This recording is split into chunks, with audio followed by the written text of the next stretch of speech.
We want freedom by any means necessary. We want justice by any means necessary. We want equality by any means necessary. We want it now, or we don't think anybody should have it. So whatever kind of action program can be devised to get us the things that are ours by right, then I'm for that kind of action no matter what the action is. I don't think when a man is being criminally treated that some criminal has the right to tell that man what tactics to use to get the criminal off his back. When a criminal starts misusing me, I am going to use whatever is necessary to get that criminal off my back. And the injustice that has been inflicted upon Negroes in this country by Uncle Sam is criminal. Don't blame a cracker in Georgia for your injustices. The government is responsible for the injustices. The government can bring these injustices to halt. And what you and I have to let the man know is we are peaceful people. We are loving people. We love everybody who loves us. But we don't love anybody who doesn't love us.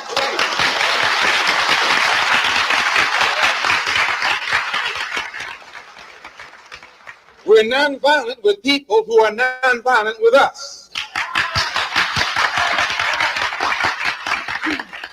But we are not nonviolent with anyone who is violent with us.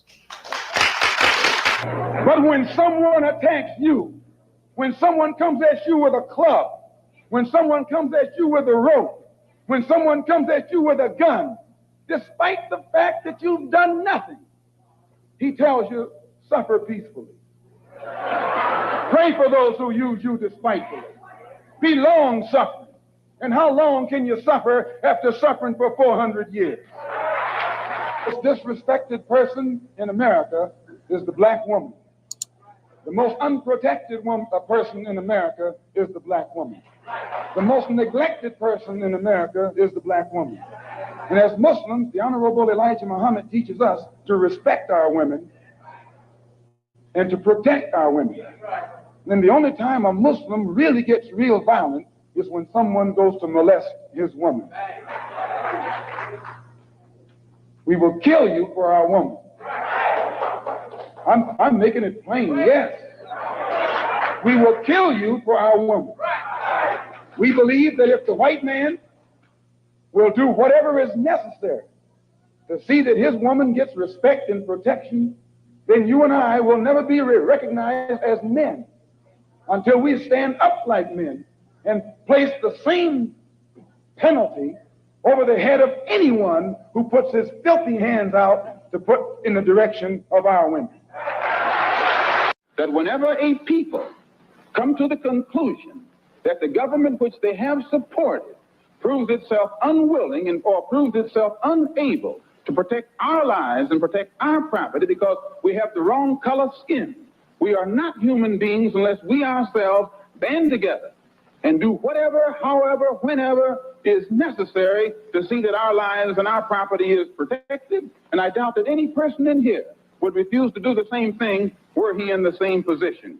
I'm speaking as a black man from America, which is a racist society. No matter how much you hear it talk about democracy, it's as racist as South Africa or as racist as Portugal or as racist as any other racialist society on this earth. The only difference between it and South Africa preaches separation and practices separation. America preaches integration and practices segregation. This is the only difference. They don't practice what they preach. Whereas South Africa preaches and practices the same thing. I have more respect for a man who lets me know where he stands, even if he's wrong, than the one who comes up like an angel and is nothing but a devil. And the only way we can bring about a change is to talk the kind of language, speak the language that they understand. The racialist never understands a peaceful language. The racialist never understands the nonviolent language. The racialist, he's spoken his language to us for 400 years. We have been the victim of his brutality. We are the ones who face his dogs that tear the flesh from our limbs, only because we want to enforce the Supreme Court decision. We are the ones who have our skulls crushed, not by the Ku Klux Klan, but by policemen, only because we want to enforce what they call the Supreme Court decision. We are the ones upon whom water hoses are turned with pressure so hard that it rips the clothes from our back. Not men, but the clothes from the backs of women and children. You've seen it yourself. only because we want to enforce what they call the law. Well, anytime you live in a society supposedly based upon law, and it doesn't enforce its own law because the color of a man's skin happens to be wrong, then I say those people are justified to resort to any means necessary to bring about justice where the government can't give them justice. Let us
What is good, my people? We are live back again with another live broadcast on the forecast. What's going on, my brother Black Magus? What's going on, my brother Anthony? Definitely appreciate y'all for coming in here. Yeah, you already know it's Malcolm X's birthday today, so definitely got to show shots out and show love to Malcolm X and all of that today. But before I do any of that, I want to play one thing first, because I know y'all love the whole scammer thing and all of that stuff. Melanin always, what's going on, y'all? It's been a minute. How you been doing? I want to show y'all, because I don't see too many people talking about people like these, so much so that I have to play this video right now, because they did a pretty good job with it, So I'm gonna just play this, to start off, and then we're gonna talk about what we're gonna talk about. And I asked him specifically, I said, are you legally black? Are you legally white? Or are you biracial? He says, I am biracial. And I said, is that what it is on your birth certificate? He did not answer. So, but if you're thinking about my baby, personalities. However, since our besties pleaded for us to make a video about internet activist Shaun King, we had to give y'all exact major issues with the way he conducts himself. He's been called everything from a fraud to a liar. And if you're looking for drama, well, Shaun's got plenty of it. Back in 2012, Shaun told Rebel magazine that he was the son of a Caucasian mother and an African-American father. But in 2015, an investigative blogger named Vicky Pate dug a little deeper and accused Shaun of lying about his biracial background. Vicky uncovered a 1995 police report that listed Shaun's race as white. And according to a birth certificate she found from Shaun's home state of Kentucky, his pappy is a white man named Jeffrey King. In response to the allegations that the most vocal person in the Black Lives Matter movement was blackfishing, not blackfishing, Shaun wrote in a blog post, "The reports about my race, about my past, and about the pain I've endured are all lies." He went on to say that he refused to speak in detail about the nature of his mother's sexual history. However, he admitted that his mother had an affair, and the white man on his birth certificate wasn't his biological father. He added, "My actual biological father is a light-skinned black man." Oh, I don't know, Shaun. I don't know. Don Lemon, who was working at CNN at the time, exchanged text messages with Shaun and asked him straight up whether he was black or white. He says, I am biracial. And I said, is that what it is on your birth certificate? He did not answer. So Shaun said, toodles. I have tremendous respect for the work that he's done. But when you're, if you hold yourself up to something that is not what you claim to be, then that's a problem. Don then took to Twitter to reveal that one of Shaun's family members told him that both of Shaun's parents were white. Then came allegations that Sean lied about his race to obtain an Oprah Winfrey scholarship to attend Morehouse College, a historically black school. Shout out to all my HBCU grads. Ew. Morehouse fired up its Twitter account to state that it had no comment about Sean's tomfoolery. However, the school made it clear that it doesn't grant admission or scholarships based on race. Yo, we know that, a white girl could get on anyway.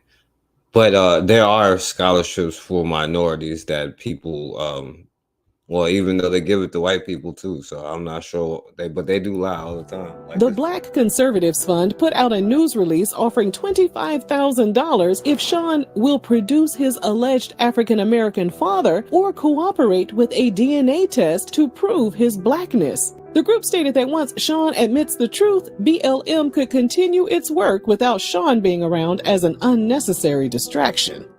It seems like an easy solution to shut the naysayers up once and for all. However, Sean didn't take them up on their offer. It's given white. It's given very much white. In a series of tweets, Sean said the attacks about his race were an attempt to derail BLM and the movement against police brutality. Many prominent activists voiced their support for Sean, and those most involved with BLM were way more interested in Sean's work rather than the color of his skin and his mom's boot-knocking activities. Sean has often recalled that in 1995, while in high school, he was the victim of a hate crime. He said a mob of a dozen rednecks beat the brakes off of him so bad that he had fractures in his face and ribs, as well as severe injuries to his spine. Sean claims he had to have several surgeries and missed close to 2 years of school. In recent years, conservative sites have questioned whether the attack happened or not. Lord, here we go. Here we go. Over threatening his ex-girlfriend over a broken CD. That sounds like some white shit. The detective involved claimed Sean only had minor injuries, like a cheek abrasion, and the FBI didn't have any record of the alleged hate crime. He said it was a hate crime, one of Kentucky's first hate crimes. Now, his family did tell us it was racially motivated, they believe, because he was white and dating a black woman who is now his wife. Was it a racist attack according to them? Yes. Was it a hate crime? The evidence doesn't seem to point that way. After actor Chadwick Boseman's untimely passing in 2020, Sean reportedly sent out an email blast to his mailing list. In the email, he expressed sadness over Chadwick's passing before asking his followers to buy his book called Make Change, Chadwick's Passing. Sean added, and I don't regret it at all. There's that. According to the Daily Beast, during the massive George Floyd protests of 2020, Sean's nonprofit, Grassroots Law Project, brought in millions of dollars. While that sounds like great news, people began to wonder where all the money went. Although the nonprofit produced financial reports for the Daily Beast, none of the documents appeared in public records, with lawyers blaming the pandemic for the delays. Making matters worse, out of the $6.7 million raised in a matter of months, the money that was supposed to be used for initiatives to give marginalized communities justice never took off. What did take off was Sean's salary. This is gonna be messy, ain't it? As the director of the Grassroots Law Project, Sean earned a little over $104,000 in the first year, but afterward, his salary increased to around $250,000. All that extra income came in handy because, according to the New York Post, Sean and his family moved from a luxury 2-bedroom apartment in Brooklyn to a 5-bedroom, 3,000 square foot lakefront home in New Brunswick, New Jersey. The home was purchased in November 2020 for $842,000 under his wife's name. Oh, so it's his wife's house. My bad. I'm sorry, but I'm then I'm gonna talk about it. From Haitian orphans to families of police brutality and more. But most of the money has either gone into Sean's pockets, to his failed endeavors, or it has simply been unaccounted for. Sean told the publication, "It's just bullshit. People need to understand that failure is not fraud." How do you fail to lose millions of dollars? Okay, how you do that? Maybe $1. Shoes. $40,000 was raised, and out of that, they only received. East said Sean claimed he raised over $1 million for Haitian orphans, but a mission that serves these kids claimed only $540,000 was raised, and out of that, they only received $200,000. Then Sean launched a clothing line called A Real One. Some of the clothing items include images of Sean smoking a blunt. As of this video, he's also selling shirts and sweatshirts with an image of Malcolm X. Profiting off of black folk, huh? 8 months after launching, customers claimed they still hadn't received their orders. Sean denied that he was scamming people and called the allegations a complete fabrication. Everybody can't be lying, Sean. Everybody ain't lying. Grief-stricken mothers who lost their children to police brutality banded together in 2021 to accuse BLM and other activists of profiting from their children's deaths. Samaria Rice, the mother of 12-year-old Tamir Rice, who was killed by police in 2014, told the New York Post, "We never hired them to be the representatives in the fight for justice for our dead loved ones murdered by the police. The activists have events in our cities and have not given us anything substantial for using our loved ones' images and names on their flyers." Sean spoke with Samaria and then posted an episode of his podcast titled "I Spoke to Samaria Rice" this past week. In the episode description, Sean wrote, "It was a much-needed conversation. I learned a lot, listened a lot, shared my heart, and pledged we would continue to fight to get justice and accountability for Tamir." In a post on his website, Sean also outlined how he had raised a total of about $125,000 through several fundraisers and didn't receive a penny for his efforts. He said he had nothing to do with the disbursement of the funds, and Samaria may have been misled about his efforts. Well, Samaria wasn't happy about Sean putting their conversation on blast. In an Instagram post, she said it was very toxic and uncomfortable for her to hear that he raised more money that he didn't want to bother her with. She added that she never gave him permission to raise anything, and along with the U.S., Sean had robbed her for the death of her son. She went on to write, "As a white man acting black, you are an imposter that cannot be trusted." She ended her message by saying, "God will deal with you, white man." Yeah, I felt that all in my soul. All right. So, speaking of that, of course, the dude was out here selling, the t-shirts with the man Malcolm X on it, profiting off of that. I don't know when we're gonna wake up about these white allies and all of that, but so I want to of course it's my brother here, Malcolm X's birthday. Their independence faster than you and I here in America have. They've also gained. It's nothing much I could really say about Malcolm X that everybody doesn't know already. And so just to show my brother here some integration, civil rights issues are all nothing but tools used by the whites who call themselves liberals against another group of whites who call themselves conservatives, either to get into power or to retain power. Among whites here in America, the political teams are no longer divided into Democrats and Republicans. The whites who are now struggling for control of the American political throne are divided into liberal and conservative camps. The white liberals from both parties cross party lines to work together toward the same goal, and white conservatives from both parties do likewise. The white liberal differs from the white conservative only in one way. The liberal is more deceitful, more hypocritical than the conservative. Both want power, but the white liberal is the one who has perfected the art of posing as the Negro's friend and benefactor. And by winning the friendship and support of the Negro, the white liberal is able to use the Negro as a pawn or a weapon in this political football game that is constantly raging between the white liberals and the white conservatives. Yeah, there's nothing a lot you could say like that. Everybody doesn't know about Malcolm X, definitely. Yes, from coast to coast. Right. We are. I might point out that when it was announced that we were becoming involved as black nationalists in a black nationalist party, the mail that we received from coast to coast was tremendous, and it came primarily from students in college, Negro students, and even white students for that matter, in college and university campus across the country. All of them expressing sympathy. There is such a thing as a national race war. What is that? Well, sir, when the 13 colonies became fed up, they were against taxation without representation. They said liberty or death. And they had less reason to say that than the black people in this country have today. And if Patrick Henry, George Washington, and the others were men enough to take a stand against the odds that they were faced in order to bring about the independence of this country, whites should realize that Negroes have become sufficiently mature and enlightened where today they are willing to take the stand and face whatever odds are necessary to bring about the independence of 22 million black people in this country, no matter what the consequences are.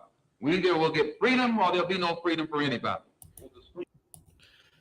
You know, so definitely shouts out to my brother. You know, there's just so many things that you could play from this brother, but you find our people in any area where they are being attacked, they should, if they are intelligent, they should try and protect themselves, defend themselves. Well, there was talk a month ago, you remember, of a group in Harlem called the Blood Brothers, who left the black Muslims when you did, and then later parted company with you, we are told, because the tactics that you espoused were too mild. What do you know of them, the Blood Brothers? Well, I certainly wouldn't apologize for them. I think that the approach, if such a group as Blood Brothers exists. Does it? I say I think all Negroes are blood brothers. Every Negro I know is my blood brother. Oh, but Minister Malcolm, we're talking about a group said to number up to 400, probably more, who confess themselves to be anti-white as you are. They disbelieve in nonviolence as you do. One group among them is said to believe in violence, even in murder, almost for violence sake. Another group among them are said to believe in violence only for retribution, to strike back. Well, if such a group as the Blood Brothers exists, it doesn't shock me. I would only be shocked at white people being shocked, because the conditions that prevail, Mike Wallace, are such that it's a miracle that such group hasn't formed a long time ago. But do they exist to your knowledge? I think every Negro in Harlem is a blood brother, whether he admits it or not. A group of them? yeah, so definitely, man. Shouts out to the brother Malcolm X. And y'all can definitely have something to say. If y'all have something to say about them, definitely, man, let me know. Now another thing I want to show y'all this right real quick, because this is kind of where we're going with it, you know. Now I don't know if y'all seen this, like, but 2 days ago, so California was like, okay, yeah, we're going to you know, they approved reparations, and the reparations is to say, oh, my bad, black people, you know. So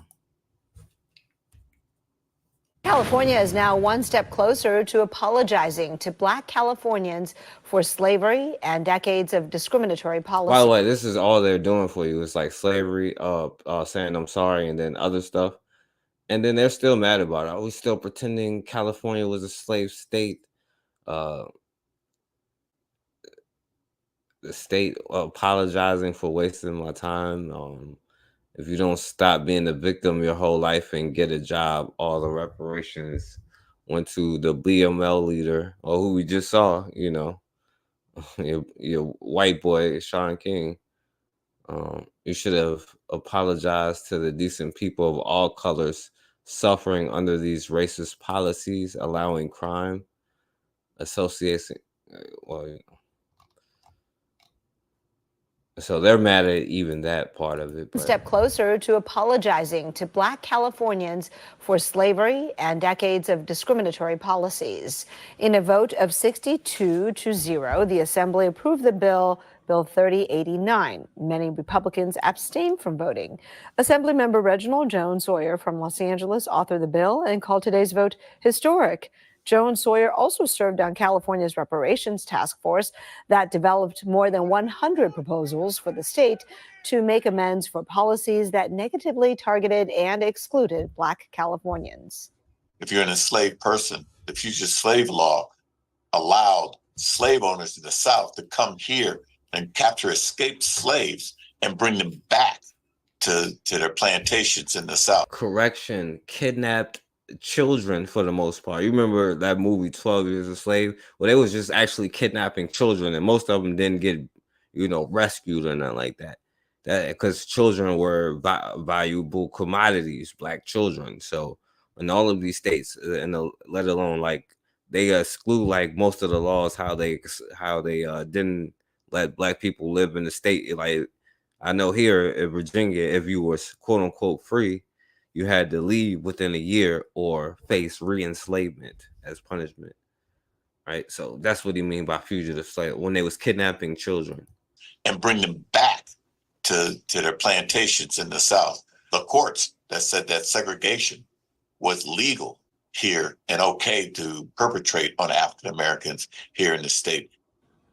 The bill now heads to the Senate. Several other bills dealing with restitution for racially motivated land taking, creating an agency to oversee reparations, and a funding source for reparations. Create another NAACP to talk about it. And for bringing this legislation forward as a part of the California Legislative Black Caucus Reparation Legislative Package. And as this is your last year in the California State Assembly, I want to personally thank you, Reggie, for your wisdom, courage, and fearlessness in tackling some of the most challenging issues facing Black Californians. Members, AB 3089 is part of a multi-year effort to address the negative legacy and impacts from slavery and to the harm that was caused not just to enslaved persons, but to the descendants of enslaved persons, harms that continue to this day. Following the end of apartheid in South... So can you apologize for something that's continuing to this day? Like, wouldn't you have to not do it before you can apologize for doing it? I don't know.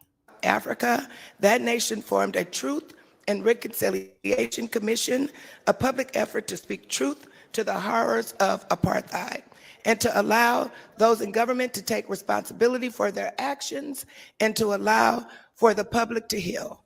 AB 3089 recognizes the harm that slavery had and continues to have on Black Californians and take the important step of acknowledging and formally apologizing for the state's role in harming the descendants of enslaved people.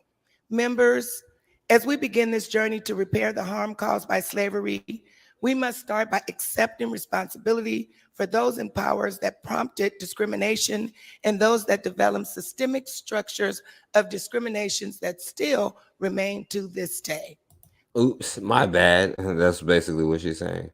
We're going to say, oops, my bad to these Negroes, and they'll be good with that. The journey ahead will not be easy, my friends. Well, we got together but I am proud to be working a research thing to talk about how you've been discriminating from these housing covenants and all of that stuff, or just how your city was burnt down, or they built a highway through it, or all of those other things, or the countless, riots and fighting and all that stuff, We'll put together an NAACP type organization to oversee it. But of course, minorities, because, the Black and Brown Coalition and, the Jews was helping us. Apparently, they was helping us fight during civil rights, and the Palestinians. They was all helping us fight during the civil rights. Everybody in the world was helping. I don't know who we was fighting against, but apparently everybody was on our side now. Working with members of the State Assembly, the state's... Anyway, so... Because I think this is the mentality here, Yeah, see, a judge tells this brother to apologize or else. I don't really a traffic stop. So Mr. Burke is... And like I said, I don't really want to play him, so I'll play the news. But they going to judge violated the constitutional rights of a man that he ordered to apologize to a police officer. It's an intriguing case that could lead to a lawsuit. Speaking of apology, In courtroom showdown. News 4 Jacqueline Lambert joins us. And Jacqueline, this story keeps expanding. Bayla, yes, it does. Now, one of Ozark's best known and sometimes controversial attorneys is in the mix. David Harrison believes Ozark Municipal Judge Nicholas Bull violated the Constitution. He's talking about Bull's demand that Reginald Burks must apologize to the officer who issued him a speeding ticket. I think that there's a lot of confusion about it. Attorney David Harrison believes that the situation Reginald Burks has found himself in has nothing to do with the speeding ticket that started this ordeal. He says it is about freedom of speech. That there is protected speech, and protected speech is protected by the Yo, so and that's a talk, yo, Anthony, Black Megas, Melanin always. What would y'all do if the judge be like, yo, you apologize to that cop for speaking back, boy, or I'm gonna lock you up? You know what I'm saying? Is y'all gonna apologize or what? That's what they trying to make this brother do. Constitution is protected by the First Amendment. That is, you can say things, and that is protected.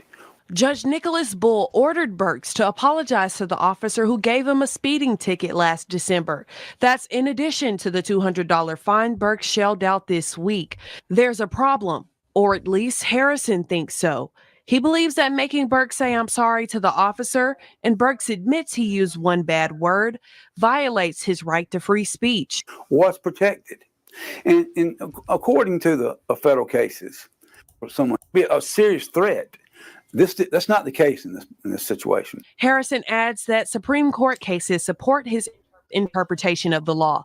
Profanity-laced language does not violate the law. Now, see, the thing is, right? Like with them, they want you this is what they want, right? This is basically what they want. I'm gonna play this one, right? You to shut the hell up and just enjoy the situation you're in. And this is who you're trying to reason with, who you're trying to be friends with, and there's no amount or anything that you could do to ever get accepted with fools like this. You know what I'm saying? There's nothing you could ever do, and their whole focus is to keep us in the position that we're in, and as Malcolm X would say, if their government is willing, and they go out the way to make sure, and I'll just let Malcolm X say it, if the government has shown you they will not protect you, then you have only one thing to do for yourself, and if somebody owes you for a debt, there's only one thing to do is to go collect, you know what I'm saying? And how do we know people go collect from whatever debt? But this is basically the physical manifestation of what they want here. They trying to make this, this is in, the UK, you know what I'm saying? The black people in the UK. Now, this young brother in school is getting bullied here, and they trying to make him kiss their shoe. Trying to make him bow down. Simply complies. Let's take a look. Get on your knees and kiss my shoe. Kiss my shoe. Kiss my shoe. Kiss my shoe. Kiss my shoe. Kiss my shoe. Oh yeah. Kiss the shoe. Should I? Kiss right over hand of Ali. Kiss the shoe. Kiss the shoe. Kiss my shoe. Kiss my shoe. Kiss my shoe. You're getting whacked there, isn't it? Kiss it. Moments later, another clip reveals the continuation of this torment as the same aggressor physically assaults the boy. Now, it's a scene that chills to the bone, and not just for the act of violence, but for the blatant display of... Now, that's the thing. Because the law is only as good as whoever is to enforce it. You know what I'm saying? And I'm saying it's against the law to harm a hair on our head if, unwarranted or unasked for or whatever, you know what I'm saying? And that's against the law. And then you enforce that law, you understand? Because it's not about law with them. It's about winning, domination, control, There's no reasoning. There's no, trying to, go to court with them. There's no any of that, It's only one thing. See, this is the position that they want you in, you know what I'm saying? Where they try to make you, they don't want you to have your own, but they also don't want you to be in theirs, you know what I'm saying? But we fight hard to be in theirs for some reason, no matter how many times that we get reminded, you know what I'm saying, what's up, And they just, I don't know, But anyway, so let me show this one, right? I don't know if y'all saw this dude, this dude from Papa John. What do you think about, and not to, but let's just talk. What do you think about the move of trying to make Shaq the face of Papa John's Pizza? I think of all the things, that was the most racist. They're going to use a black guy to cover up what they did to a white guy. That's racist. Now that's racist. And they did it right in front of America. You know, it was just a shield to cover up their infidelities and what they did to me. Yeah, you have to raise your children to be ready at all times. Yeah, because you never know what could happen at any given time, you know. Now, really, nobody really care about this dude here, you know. It's just funny. I had to play this first, because you know, this dude here, he had to bring him up, and you already know what's up with y'all boy, good old Whitlock, you know. But the funny thing is, though, you know,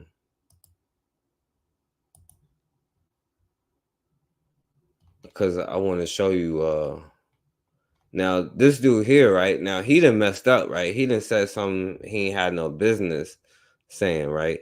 Because you know how he always be like, oh, the black person should have complied, the person should have complied. But now he says, now some golfer then did something, and what they should have locked his ass up, you know what I'm saying? Because, you know, he was resisting arrest and all of that stuff. But now, see, you know, they making articles on this fool talking about, you know, his ridiculous tweet, because now all of a sudden something is wrong here, you know. And let me see. See, he didn't realize that Both ways for me. You know, as the Negro role, like, you know, Malcolm X talks about it, you know, about the sellout Negro, you know what I'm saying? But he forgot his place, you see, you know. In terms of just comply, but also this is an example of that the police don't really care, black, white, whatever. If you give them any static or any excuse, they will escalate things.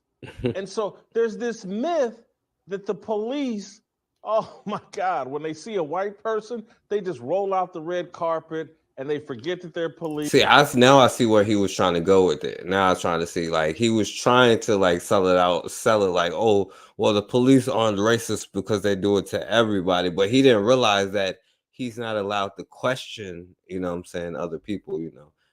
Now I can't even read the comments on here because I don't got the thing, but I wish y'all could go look at it if y'all want to. It's funny as hell. They going in on this is fool. The number one golfer in the world, super wealthy. He's in a car that should identify him as a golfer and, you know, has a right to do there. But he gave the police some static and he got inconvenienced incredibly. And so cops... See, you underestimate the hypocrisy of these fools, you know. I like them. I respect them. I understand how difficult and their jobs are. And so I try not to give them any static because I know they're frustrated. They're confused because I think what really happened here, Stephen, and I mentioned this briefly, but what really happened here is because of the traffic accident that created a fatality, the police or more police officers who were... All right, it's irrelevant what the hell he's talking about. But you see, you know, he thinks he's doing the right thing, you know, by trying to say, well, the police aren't right, but they're too dumb. He doesn't realize, like, his audience has a super low IQ, so they're too dumb, like, you know, and they're hella hypocrites. He underestimated it. And I wish I could show you the comments. Y'all can go back and if you want to laugh at it, you know. But he got so much to say, right? But then he was like, you all stood with me when I said George Floyd needed to comply. When I say Scotty Scheffler or whatever the hell his name is needs to comply, you're out. Make it make sense, you know? And they're saying like, oh yeah, Jason, I was a big fan of yours when you go in on those Negroes, but now you lost me. I wish I could go to the thing, but I can't, you know. But yeah, so like, Okay, put a link to the video. All right. And you can also, I'm gonna put the link in there. But you can also just go to like Google and put in Jason Whitlock and this dude's name, Scotty Scheffler or whatever. I think he a golfer. He did some thug behavior stuff, you know what I'm saying? But it's pretty funny. They going in on the white people was going in on him like, oh man, you was cool, man. That dude, like, you know the hypocrisy they do. And so he was so shocked. He was like, you stood with me when I was going in George Floyd. Well, duh, fool, you know. But yeah, y'all, or you could just go to his Twitter. Let me see. I'll stop it and put it in there if y'all want to go to it, so I don't forget. All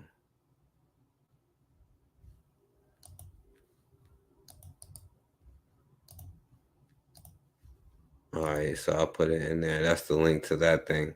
But anyway, I just thought that was pretty funny, you know. But that wake up call is going to come because there is no acceptance or whatever or nothing or whatever we're trying to do here. You know what I'm saying? They can try to make you apologize and all of that. Now, this was the funny one, you know, to me, because here you have all of these Negroes sitting here fighting for damn Palestine, and now they like, you Negro, now the Palestinians is trying to go in on the black folks who've been talking up for them the whole Because time. he is a great man. Let's get into this. But Keith Lee, Now this girl is so goofy. Everything that she says is for like to the point where like they got on her so much she made like one video about like the Congo just because everything that this goofy girl here says is mad. Now they mad at that dude Conscious Lee, who's also one of those anti-racist, you know what I'm saying, love everybody, hold everybody hands, who probably be going over to Japan to have babies or something. You know what I'm saying? Like, he's one of those kind of brothers. But it don't matter. You know what I'm saying? It don't matter how much she just stood up for him. Because he didn't got some deal with Pizza Hut. Now, the Palestinians like, nah, cancel this fool. Because he has to give up everything he loves. Even, by the way, like, you can ask, like, what have they done for you or anything? apologized, and I may accept it. Whoa there, not so fast. Hold your horses. If the apology was sincere, why is the video still up? Yo, is it me or is her head is like, why is it so heavy at the top? Well, she's calling for this fool. Now he apologized to them. You know, he complied, you know what I'm saying? He bent down and kissed the feet or whatever, and he said, I'm sorry for this thing, but he didn't take down this video, you know what I'm saying? So it's not good enough for these Arab fools who ain't said a word for you, right? So fast, hold your horses. If the apology was sincere, why is the video still up? Keith, if you see this video, put your money where your mouth is. Take the video down. You'll be all right.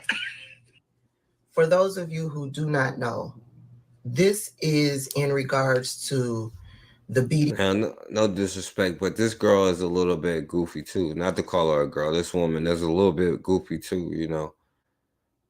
But now she's starting to see, like, doing all that caping for all these other groups like they be doing. How's that working out for you? BS movement, the businesses that are being boycotted in support of Palestine. One of those businesses that's being boycotted. I wonder, did Arabs boycott Papa John when he was saying that? Oh, we didn't boycott Papa John's. Never mind. You know, a Negro took it over. But anyway, I wonder if they said something about that. Is Pizza Hut. And Keith Lee recently partnered with Pizza Hut. And as a part of his partnership, his agreement, his contract, he did a video and posted it to his social media page. And that has got all of the Palestinian supporters upset. And now that we are on, well, they are on, because I'm no longer a part of that movement. Now that they are on this celebrity ban, Trouble in Paradise. including, or celebrity block, including high profile social media influencers. They're blocking them too. They're calling. Yeah, do we see why this affects us all now? Do we see? I mean, okay. That's what you said. For us to block Keith Lee. Keith Lee, of course, found out what was going on, had been educated. He came in, basically said he's ignorant to the situation, promised to do better, and the correct answer is, that doesn't have anything to do with me as a black man in America, since nobody is helping us to do what we have to do, because we are starving here. And economically, we are at the bottom, because even Palestinians can come over to America and open up stores within our community and call the police on us, you know what I'm saying? And then act like that's the thing that they're standing up for. But I don't see black people or even black Palestinians able to open up stores and then call the Israeli cops on the Palestinians. So it's not the same, you know what I'm saying? They leave all of that part out of it, you know, but my bad. genuinely gave a heartfelt apology. Y'all know Keith Lee. He said, my bad. He said, I'm sorry. Right? He gave that apology, you know what I'm saying? He gave the same thing that they gave you for slavery. He gave for getting himself a deal with Pizza Hut, you know what I'm saying? But I wonder if what they're doing to support him or whatever. It's almost like that boy and it probably is fake, because who would be dumb enough to get pushed in the water and then talk about I forgive you? But anyway, that's not good enough for her. She wants him to remove the video, which I'm sure he's contractually obligated to post on his page. Does not matter, Negro. Doesn't matter that the money that Keith Lee got for doing that contract. What did Joe Biden? I don't care why. You know, that's why I said, listen, I don't care why, they're doing whatever to each other. I hope they both lose. And if you ask me, to a school in the black community. Doesn't matter that what Keith Lee does benefits the black community. Doesn't matter. Nope. Either do it the way we say do it, or we will block you, we will ban you, we will make you no more. I'm here to say I will continue to support Keith Lee. But let me tell you what I find real interesting about this creator. I find it interesting that, one, she wants to block and cancel a black man that does so much for the black community. I find that interesting. By the way, he does something for everybody, so don't get your hopes up, I find it interesting that she used a black woman to advocate for Keith Lee, blocking and canceling a black man. And in using that black woman to put out her message.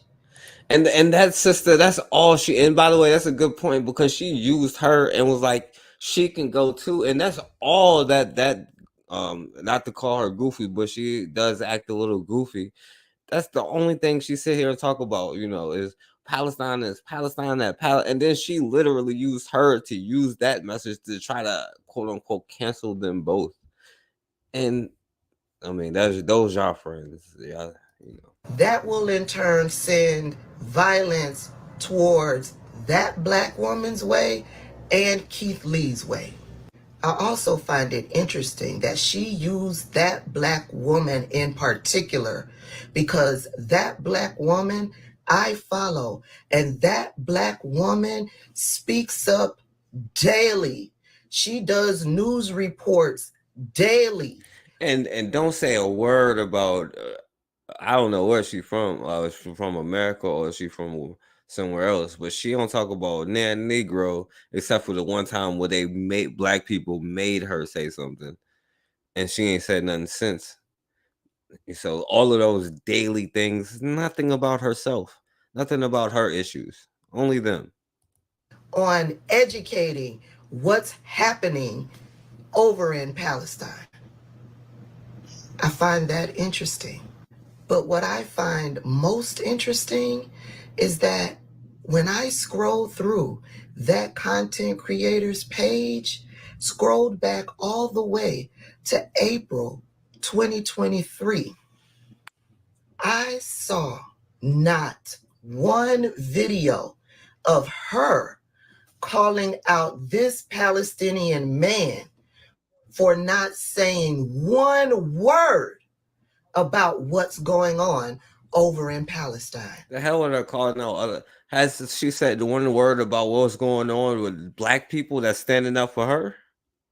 Has she said the one word about that? The hell with this, whoever the hell, this Arab dude here, you know? She had not one video calling out this man right here. I saw not one video. And with that said, I'm going to go back to educating my black people on what's happening in this country. She had to learn the hard way. So that when they get into the... She had to learn the hard way about that people of color anti-racist nonsense they talk about, huh? And, you know, the one thing that I am surprised about is that she didn't say, it's 2024. I can't believe that this is happening. What happened to the black and... Is they brown or whatever they are? I guess they're brown too. Anyway, it's just interesting. And this girl here. Block list, okay? He's exempt. He's coming off the bliggity block list. I don't care. See, you can tell she's goofy, but that's all she talks about. But anyway, speaking of that, you know, I also wanted to play this, you know, I know y'all seen this thing about like Japan and that whole thing. Now, I know how they going saying extinct. why, Tasha. They say they need babies, and black men tend to make a lot of them. Japan is in desperate need, okay? And they are calling all black men, specifically immigrants, come and impregnate their women so that they can save their dying population. All right, so you already know what's going on with all of them, but speaking of them, you know, it's always like, you know, that goofy brother, he's probably gonna have to learn too once he goes. I heard Japan was in desperate need for black men. So me being the smart individual that I am, I went and got myself a ticket. I don't usually do stuff like this, but when the government is asking people to come there, why not? And it's really like the perfect time too, because I was about to go to DR because, you know, if you're in a drought and you got zero hoes, the best place to go is the DR or Colombia. So instead of going to DR, I figured I would just change my flight and see what Japan's talking about. If y'all want to sit back and wait around and Dude, it probably like stinks. Like, listen, I know y'all be talking about the nail salons, but then y'all be going there getting the like shrimp fried rice too. You know what I'm saying? Like, so you can't say nothing if you're sitting there getting this. But like, when you get it, they don't like cook it. I haven't had it in like years. Like my family gets it sometimes. Like the last time I had it is like when my family gets it, and it's just like they don't cook it right, and you don't know what it is. And then when you go into the place, it like stinks. Like to me, it stinks. So I can only imagine what the country is like. And this to me, like, you know, if I'm like, I would say Asian are probably at the least at the bottom. You know? I would just change my flight and see what Japan's talking about. If y'all want to sit back and wait around, right? Ukraine, they go to Ukraine or somebody or somewhere or something. Cool, but me, I'm the type of guy, I'm gonna go get it myself. Just like Young Thug said, I just needed the platform. This should also be a warning for y'all females to do a better job trying to keep your man.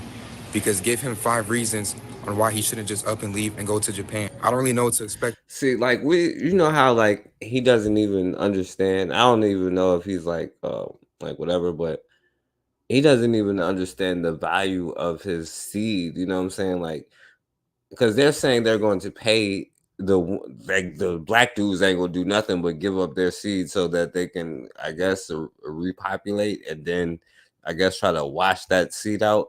See, that when they be talking about that like when it be like the white and Asian is the most interracial, but they're both dying out. It's not really working, right? You know, I guess the Denisovan blood, Denisovan blood, and the Neanderthal blood isn't necessarily working like it's supposed to. But there's always some fools that'll go over there or do that or give up their thing, not recognizing how valuable that they are themselves, you know? When I get there, I just hope I can be loved and swarm with Japan ladies. Lord. I hope I can mate with most of them. I might stay there. I might end up staying there. I just want to see if this is actually true. I'm the risk taker. I'm the big dog. Yeah, they might put you in a damn zoo and come touch your locks. You guys want to sit around and Negro hee hee before. ha ha ha, oh my God. No, I'm the one that's going to go get it. I'm going to keep you guys updated. Stay tuned. Yeah, we're good, fool. Rung by a prominent entrepreneur. Now, a group of experts adhere if something doesn't change. This alarm was recently rung by a prominent entrepreneur. Now, a group of experts a decade ago warned of a similar phenomenon. They said in a report that 896 of Japan's municipalities will cease to exist due to population decline, coining the term towns in danger of extinction for municipalities projected to lose half of their population of women in their 20s and 30s by 2040. Japan has one of the fastest declining populations in the world. Wow. From the current 124 million, the number is expected to drop below 100 million by 2056. By 2100, the What happened to all that nonsense about, oh yeah, most of the people in the world is Asian? So that was a damn lie, I guess. population will likely be half of what it is now. Jeez. Today, we talked to one of the report's authors about how the issue looks today and see how the towns in danger of extinction have been trying to ensure their survival. Masuda Hiroya was the head of the group that coined the label Towns in Danger of Extinction. He's been tackling the population issue for many years, including when he was a cabinet minister. We expected pushback from the municipalities named. All right, I get the point, you know. And the thing is this Asian dude that work with me. And then I asked him, I was like, yo, is that dog? He'd be like, yeah. And I'm not so sure that he's joking, you know. I really asked him, yo, is that dog? He was like, yeah, I mean dog and rice, you know. And I'm not sure that he's joking, you know.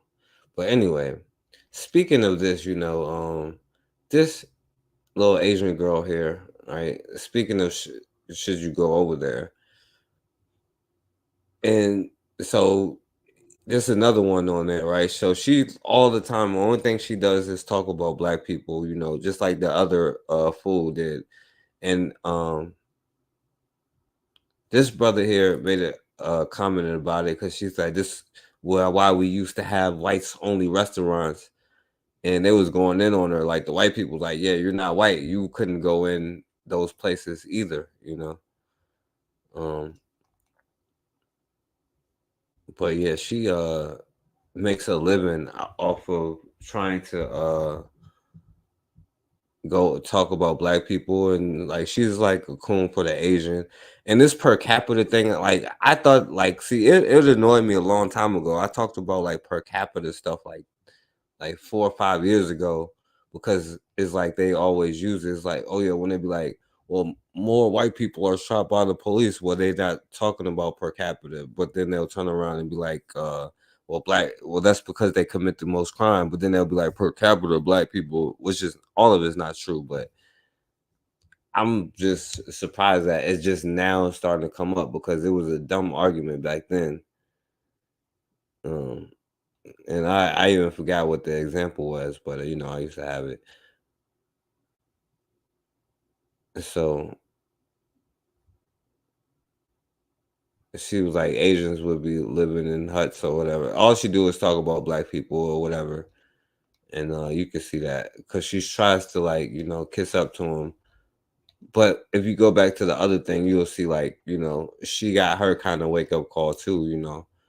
But speaking of us, we have not got our wake up call because, you know, we don't learn. And this chick here, she comes from this thing here, which is the Manhattan Institute, which is a think tank, which is an important thing for us to, you know, start talking about think tanks and strategizing and putting together things for ourselves where we have our own people, our own representation, doing our own thing, you know, because one of the things that they do is put together think tanks to keep us divided, to keep us fighting, you know what I'm saying, to hire these, you know, the Nisovans and even other black people to push certain things. You see barriers to black progress, and it's basically saying it's cultural, saying it's our culture, quote unquote, you know, and you know, just old things, but they try to find ways to you know, update it.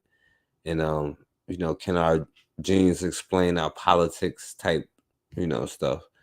And this is what they've been doing. That's who this Asian girl works for, you know, speaking of them. But I can talk about, you know, a lot of that stuff. But one thing is important is for black people to create think tanks and stuff like that. You know what I'm saying? All right, so all right, so I'm gonna almost finish. If any of y'all want to say something about like Malcolm X or anything that I talk about, but you know, to give a shout out to Malcolm X, because I'm about to get off of here in a few. But if anybody want to come on here, and it's, you know, like I said, it's just to show love to Malcolm X. I know everybody knows way more about it, you know. I don't want it to be like, no, it's just honoring him for his birthday. Apparently he would have been 99 this year. So, but anyway, so this white chick, she tried to be like, oh, white dudes is the most dangerous species, but I don't know. She's definitely the most dangerous species. She is in the entire world to women and to everyone else. Men want to be like, not all men. It's always a white man that does that, by the way. Not all men are like that. Okay, so let's reframe the question. Would you rather be trapped in the woods with a white man or a black man? White men are the problem. You are who we are all afraid of. And if you all do not start changing your... It's like they was trying to tell the Asian girl, who the hell is we? But we're going to come and eat you. Well, she's calling out her people and saying that they're the most dangerous species in the world. I would like to add that the Karens, which are them folks, their tears. She is a part of the most dangerous species. You want to see a little? Shouts out to my brother Black Magus for sending me this one. You could tell this one is a baby Neanderthal, or at least a young Neanderthal girl, you know. Because they asked Khalid Muhammad, why the babies? And this is why. DPS Public School in Montbello. We are here to ask for help to get our school a yurt classroom. Here are some reasons why we need a new classroom. Yes. If you need space, go back to fucking Africa. Nobody wants you here. All they're gonna do is burn shit down and ruin stuff. You fucking little. They are a Montessori school. You unmuted me again, you dumb boomer. Go ahead, protect the niggers. Protect the niggers. Kick you. Producer, can we remove them? You can tell that's a baby Neanderthal too, you know. Why would you remove me when you should remove the niggers? Yeah. Or better yet, the Jews that brought them here. Disgusting. They're gone. They're gone from the Zoom. I'm really sorry about that. I am so sorry. Speak up. Can we start the timer over, please? We're gonna sit behind you and support you. You guys are so amazing for me. They was like, so they apologized to them too. Oops, I'm sorry. Just start over. That's the common thing. We supposed to apologize for standing up for ourselves, and they just apologize for, I don't know. We're right here, okay? Hello, my name is Mallory Renee Lefont.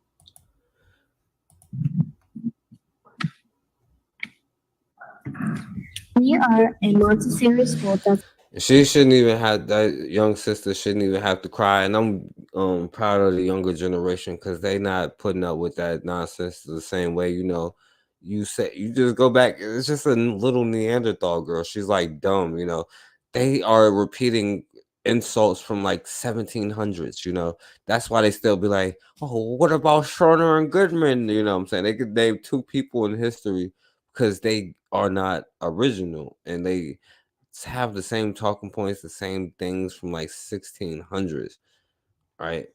It's just sometimes, you know, as each other, you know, we internalize this stuff and then we start building this self-hatred because of a little Neanderthal girl who's too dumb to even know what the hell she's doing, you know, because, you know, they just have low IQs, you know. You shouldn't be crying because, you know, a little Neanderthal girl, you know. It's also a Bible. And by the way, if you did go back, they be trying to go back, like say, like we all be like, all right, let's do it. Let's all go back to Africa. In like 4 months, they're gonna be trying to invade Africa again and kidnap you. Like, oh, what are they doing? We're running out of money. We're running out of things and ideas, and we have the blandest culture ever. You know what I'm saying? Like, as like a movie I saw a long time ago. Like everything was in black and white, like Pleasantville or something. You know. Where everything was like boring, you know, but it wouldn't be Pleasantville. It'll be like, you know how Greek culture is. It'll be like barbaric and, you know, fights to the death in the middle of the street and, you know, pedophilia, all kind of stuff.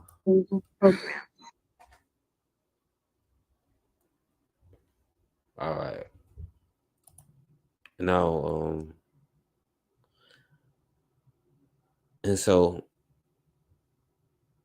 I think there should be another genocide. Or a and you say, why the babies and why you still try to, maybe one day we'll wake up and understand, you know, what time it is.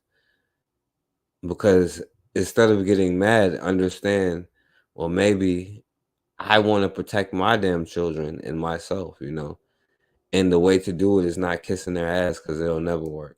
I think there should be another genocide. Or a genocide. You say genocide, you mean the women, the children, the kids? Absolutely. Why? She's holding them right there. Because they're a poison and they need to be eradicated. So What is that little baby? Retard or something? Is that baby mute or something? What's wrong with that baby? because they're a poison and they need to be eradicated. So my children and all the other white children have a chance in this world. And you think genocide's the answer? Yes.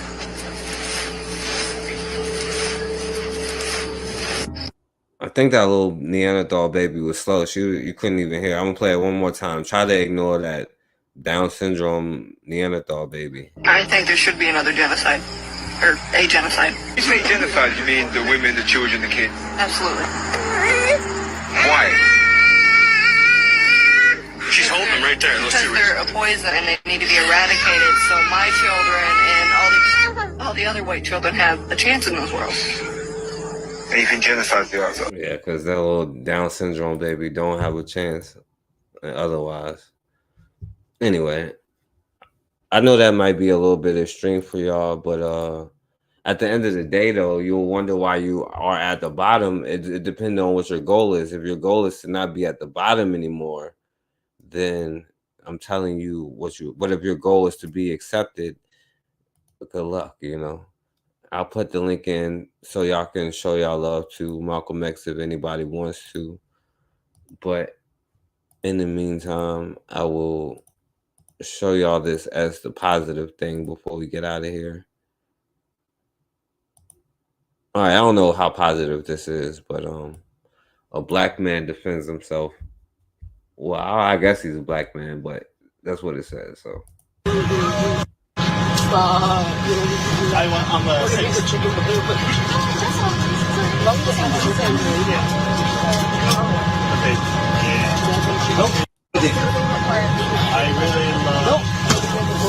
I said. Nah, he didn't smack him and hit him already. Or what the hell is going on here? I said.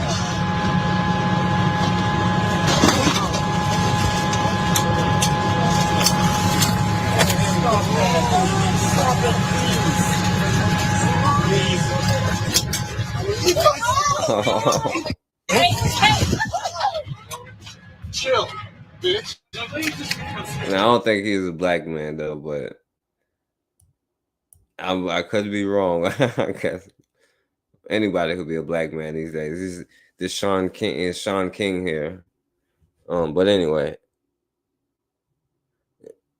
he let that fool smack him in the face and all that.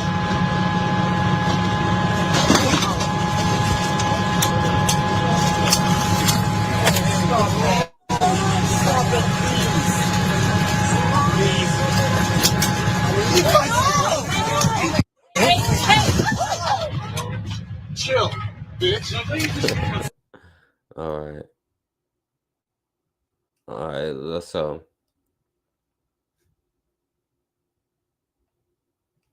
guess that was it.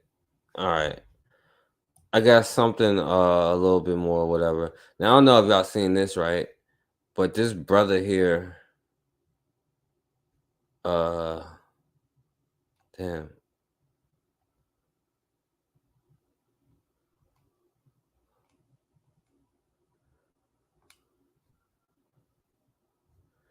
This brother here had Footage has emerged capturing a dramatic altercation between a substitute teacher and a high school student in Las Vegas. You asked me why the babies, you know what I'm saying? Because they young. Emerged capturing a dramatic just be like, you know, they caught that little Neanderthal girl and this is what happened altercation between a substitute teacher and a high school student in Las Vegas.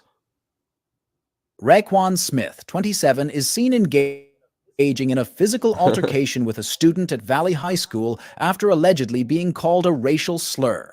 Both parties were arrested, with Smith facing various charges, including battery resulting in serious bodily harm. He is currently held on $9,000 bail and is scheduled to appear in court soon. The incident has sparked investigations by local... No, sorry. They arrested a young little girl who a thug attacked, right? But I don't know if they're going to be able to put his skull back together if he don't shut the hell up soon. So... The incident has sparked investigations by local authorities and the school district, emphasizing the zero-tolerance policy towards violence in educational settings.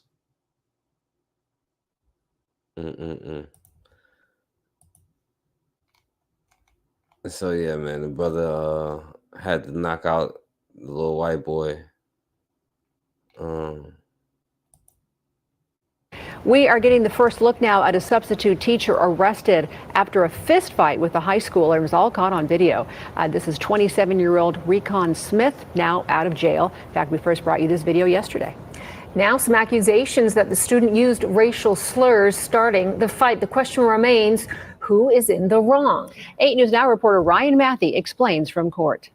Well, the fight in that video resulted in the substitute teacher losing his job, a ban from teaching in the district, and a bail amount of $9,000. Sources indicate to 8 News Now, though, that the student in this fight was also arrested after allegedly making racially charged comments before the first punch. 27-year-old Raekwon Smith waved to family he'd soon reunite with.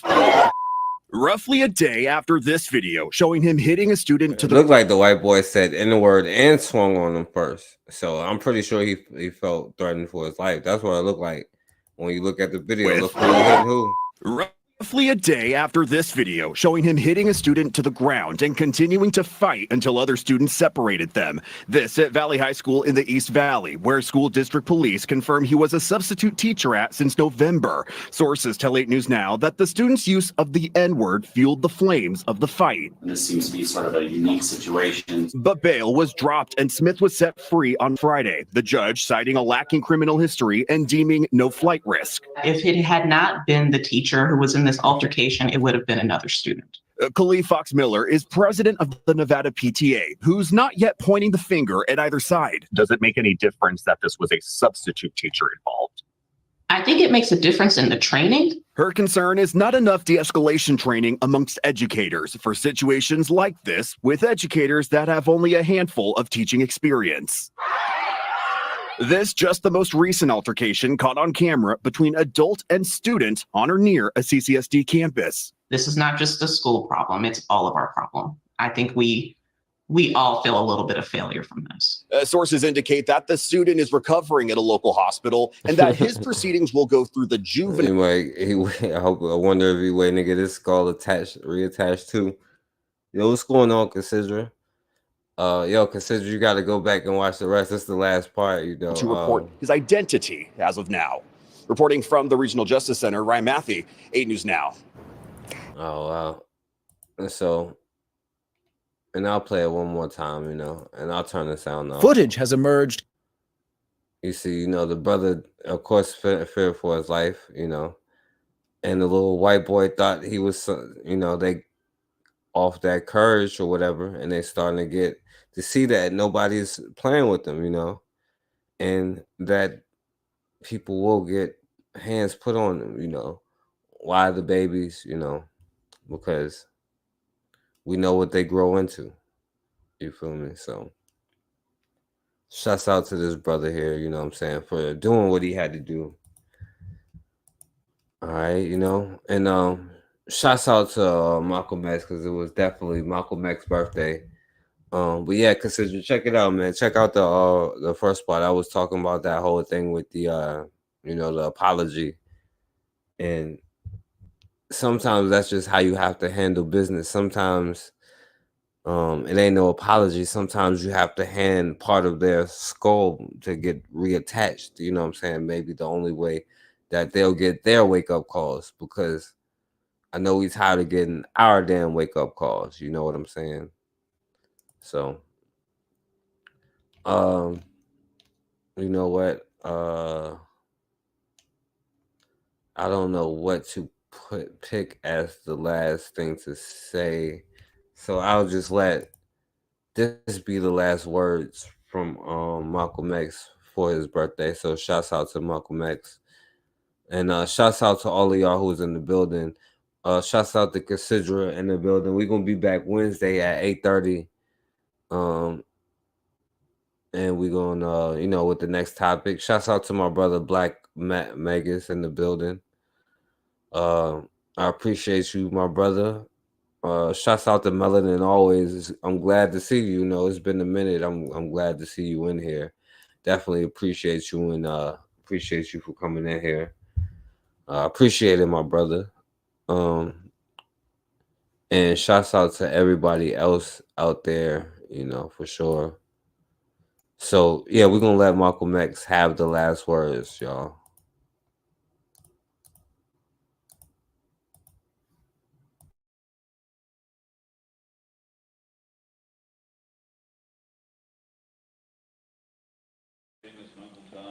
There's a move afoot right now, apparently, to organize rifle clubs. The Medgar Evers Memorial Rifle Club is one of which is being organized in Cleveland, I understand. There's supposed to be a movement afoot in Detroit also to organize such a club. Are you aware of this, or are you any part of it? I read about it in the newspaper. Are you a personal part of it? I have not taken any personal hand in the organizing of any rifle clubs. I have only told Negroes that faced with the brutality that they've experienced in this country for 400 years, and the inability or unwillingness of the government to protect us against this brutality, then if the Negro intends to be recognized and respected as a man, he should do whatever is necessary to defend himself in the same way that whites have done to defend themselves. You have rifle clubs formed to hunt ducks and pheasants and foxes. I don't see why you can't use the same method to keep the wolf away from your door. No, I don't think there's any law preventing a man from owning a rifle or a shotgun. Well, let's get a hunting license. For what, for men? Get a hunting license for squirrels, for pheasants. Well, in areas where the government has broken down, and there are areas of this country where the government has broken down, it becomes necessary for the citizens of that area to do whatever is necessary to protect themselves. Now, don't blame the citizens. Blame the government for not doing its job. Yes, from coast to coast. I might point out that when it was announced that we were becoming involved as black nationalists in a black nationalist party, the mail that we received from coast to coast was tremendous, and it came primarily from students in college, Negro students, and even white students for that matter, uninterested in religion, social action, political action, and economic action. So, and I have no argument with Dr. Martin Luther King. He's doing the best he knows how. But what he's doing is out of style. It's out of date. What kind of a solution do you think that you would possibly get if there is such a thing as a national race war? What is that going to prove? Well, sir, when the 13 colonies became fed up with taxation without representation, they were facing an empire that was to them like an elephant compared to a mouse.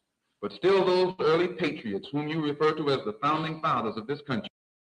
For example, is this akin to what you're fighting or not? Sir, if I'm in prison and I've been framed and put in there illegally, and when I start crying out against the injustices that have been heaped upon me, and you start trying to tell me somebody else that you knew somewhere else some other time also the same thing happened to them, I'm not interested in that. I'm interested in my situation right here, right now. And America cannot justify her inability to eliminate these injustices that black people are confronted with right here in 1964 by referring to what happened in Germany or what happened in South Africa or someplace else. Let her clean up her house right now, or get her hands out of other people's houses.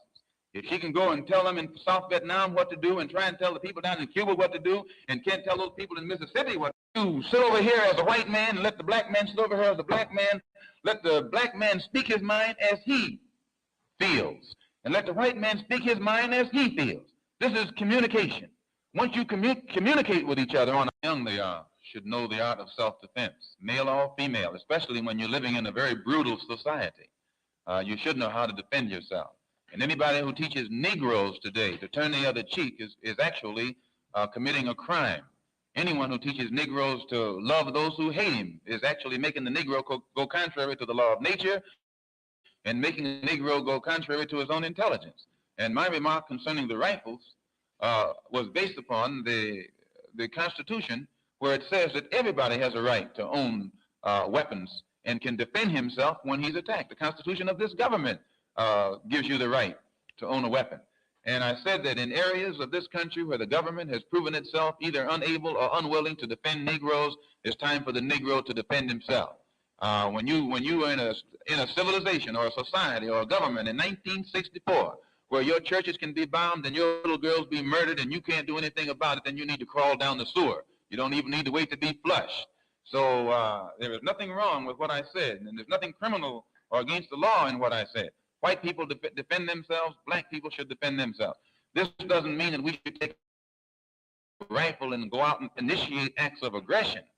But I used to be a burglar, and I burglarized life. But they take the Negro and disarm him of his intelligence by telling him to turn the other cheek. He should be peaceful. He should be law-abiding. But at any time anybody tries to make him the victim of brutality, he should retaliate with the maximum force at his disposal. No matter what the odds against him are, he should retaliate. And the only ones who are going to start telling him that the odds against him are too great are these Negro Uncle Toms. Well, if a Negro can be drafted and sent to Korea to face 800 million Chinese, I don't know where any greater odds are than that. So it's better for him to do it right here at home, die like a man, and then By the members of your rifle club, if there is such a thing. was shot in. Yeah, all facts. You should own all three: pistol, rifle, and a shotgun. Should have a special place in every black home. All facts. Yeah, definitely shouts out to Consider. We're gonna see y'all Wednesday at 8:30. It's definitely gonna be another good one. So I appreciate all of y'all for listening, and make sure you schedule your wake up call at a good time, I guess, you know. So as always, man, we have got to start standing for something, or we're gonna keep falling for anything.